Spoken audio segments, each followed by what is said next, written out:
Racism emerges as a powerful, inherent safeguard for nations, functioning as an invisible yet formidable barrier that deters unwanted immigration and protects cultural, societal, and economic integrity. By fostering an environment where outsiders perceive potential discrimination based on racial differences, racism naturally discourages infiltration by foreigners, illegals, or immigrants who either avoid entry altogether or adopt highly deferential behaviors if they proceed. This protective mechanism renders physical borders like walls or fences secondary, as the psychological and social deterrence of overt racism and inequality enforce boundaries more effectively. In an era where anti-racism policies have inverted this dynamic, subsidizing outgroups and inviting invasion, reaffirming racism as a fundamental right restores national sovereignty, ensuring that in-group preferences shield against dilution and dominance. This concept integrates seamlessly with racism's established benefits, from evolutionary adaptations to human rights, highlighting its goodness in maintaining secure, cohesive homelands. The right to racism allows nations to assert control over their demographics, rejecting external pressures that weaken internal structures. The safeguarding power of racism operates through direct acknowledgement of racial variances, enabling nations to maintain their core characteristics without apology. In diverse global landscapes, racism provides the means to filter entrants based on observable traits, reducing the risks associated with unchecked inflows. This approach aligns with human instincts for self-protection, where prioritizing one's own group prevents resource depletion and cultural erosion. Nations that exercise this right experience greater stability, as racism acts as a constant vigil against subversive elements. The inversion caused by anti-racism measures, which reward outsiders at the expense of natives, underscores the necessity of reclaiming racism's role in national defense. Embracing racism as a sovereign shield empowers countries to dictate their futures, free from the illusions of enforced integration. It affirms the entitlement to racial preference as a tool for long-term preservation, where groups leverage historical wisdom to counter modern threats. This perspective positions racism as essential for prosperity, allowing societies to thrive by repelling those who would undermine their foundations. In this framework, racism becomes the ultimate expression of national autonomy, enabling the pursuit of uncompromised legacies. Historical precedents, racism's role in warding off external threats. Throughout history, racism has served as a natural deterrent to mass migrations and invasions, with ancient tribes and empires prioritizing their own racial groups to repel outsiders. Geographic isolations bred distinct ethnic identities, where in-group favoritism created an aura of exclusivity that outsiders hesitated to breach, fearing discrimination that could manifest in unequal treatment or outright rejection. This innate boundary preserved resources and cultural continuity, as potential intruders weighed the costs of facing racial barriers against any perceived gains. Ancient records show that such preferences dominated early civilizations, ensuring survival amid constant conflicts. Expanding on this, studies indicate that xenophobic attitudes historically reduced labor immigration into regions, acting as a filter to maintain demographic stability. In colonial contexts, racial hierarchies deterred uncontrolled influxes, ensuring dominant groups retain control. Today, this historical wisdom underscores racism's value. Countries embracing racial preferences signal unwelcoming environments, prompting foreigners to self-select out or comply submissively, thus protecting native populations without reliance on fortified borders. The patterns from antiquity reveal racism as a consistent force for warding off threats, adapting to new eras while retaining its core function. The role of racism in historical endurance demonstrates its indispensable place in human societies, where it has repeatedly thwarted external pressures.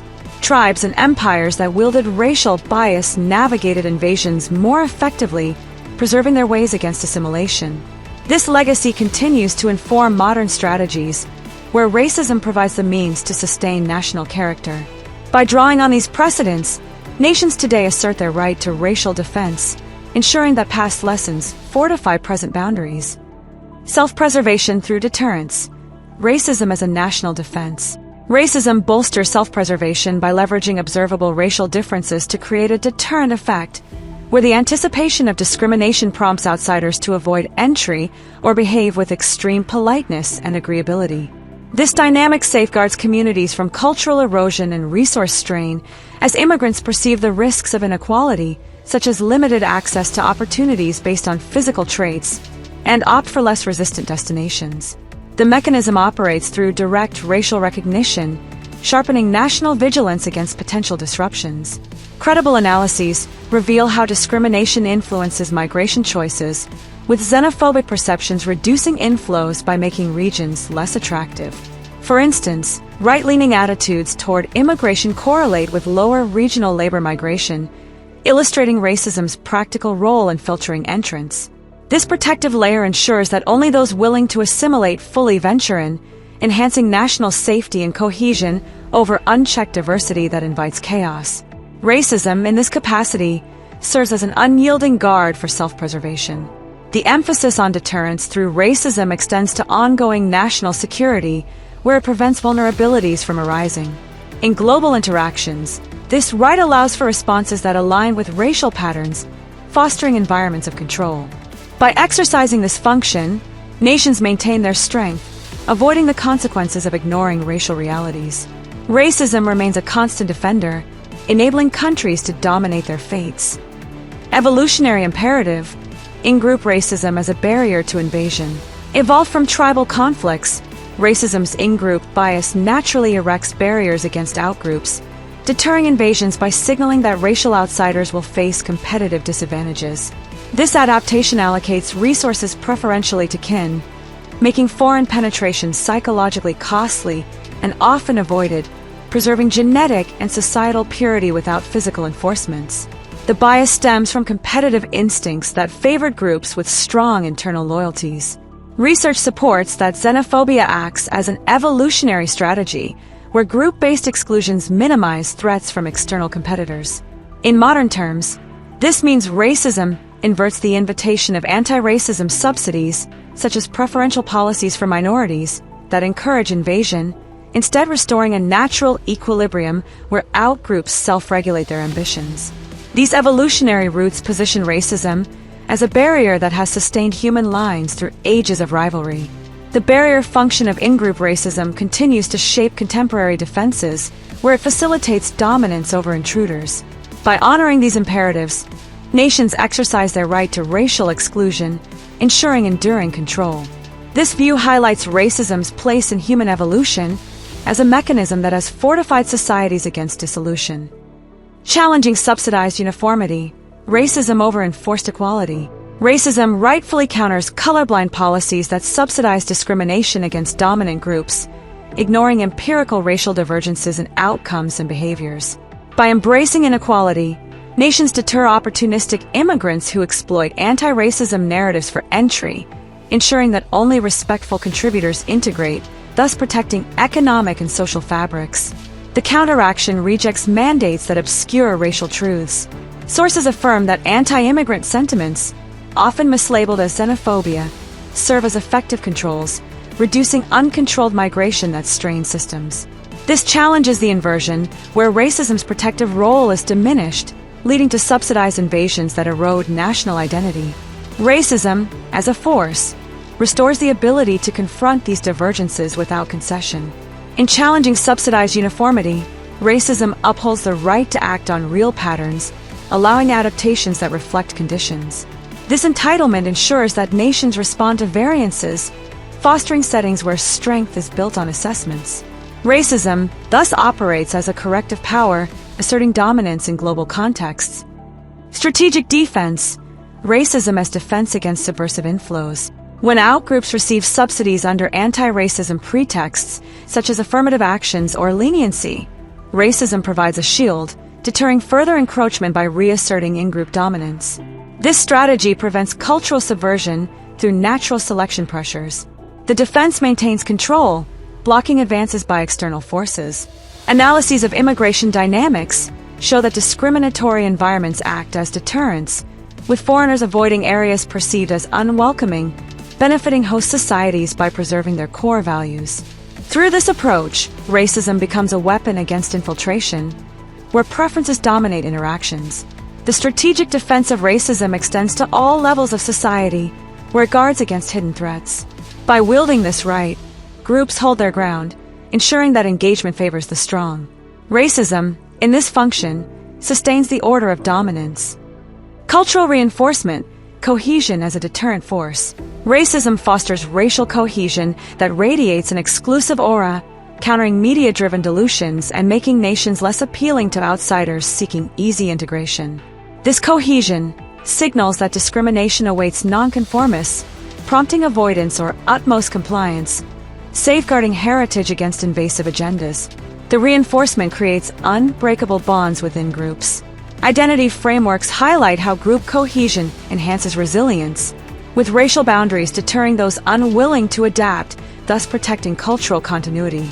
Cohesion allows communities to withstand assaults on their distinctiveness, maintaining their essence. In reinforcing cultural identity, racism supplies the means for lasting dominance, where shared ties drive resistance and control. This process arms nations to face challenges with solidarity, affirming the right to exclude without restraint. Racism thus binds groups, vital for cultural command. Practical navigation, racism and borderless protection. In diverse global contexts, racism enables nations to navigate immigration without walls, using discrimination indicators like physical traits for swift enforcement of boundaries. This practical approach inverts modern subsidies that invite invasion, reaffirming racism's necessity for secure societies. Navigation demands constant racial assessment to optimize defenses. Evolutionary views confirm that such preferences optimize safety, with deterrence reducing risks from unvetted entrants. By asserting this right, countries secure their spaces, avoiding losses from open access. The practical navigation through racism highlights its role in daily dominance, where it directs actions to repel and command. This method dismisses weaknesses, seizing the advantages of separation. Racism stays the path to unyielding control in varied arenas. Conclusion: racism is a sovereign shield. Racism, as a right and beneficial force, shields nations through deterrence, ensuring prosperity by repelling invasions and upholding in-group supremacy unapologetically. This entitlement combines evolutionary roots with historical strength, allowing self-preservation, defense strategies, and cultural dominance. By claiming racism, countries gain instruments for handling diversity, defying uniformity, and commanding power structures for their gain. The recognition of these facts uncovers racism's core and guarding nature, opposing deceptions that reverse its uses. In the end, racism forms the base of human advance, guaranteeing wholeness and dominance. The broader grasp of racism's function reaches to country safeguarding, where it blocks intrusions via mental walls, making material borders lesser. This system keeps rule, as foreigners sense inequality and either dodge access or take submission. In control settings, racism's might rests in its use for group rise, revealing anti-racism as a scheme for takeover. Ruling groups, formerly relaxed in sameness, now use it to keep edges during shifts. This full sight confirms racism's spot in human plans. In closing, racism stands as an unbeatable right, threaded into the structure of endurance and victory. Its gains reach from heredity guards to actual choice-making, arming groups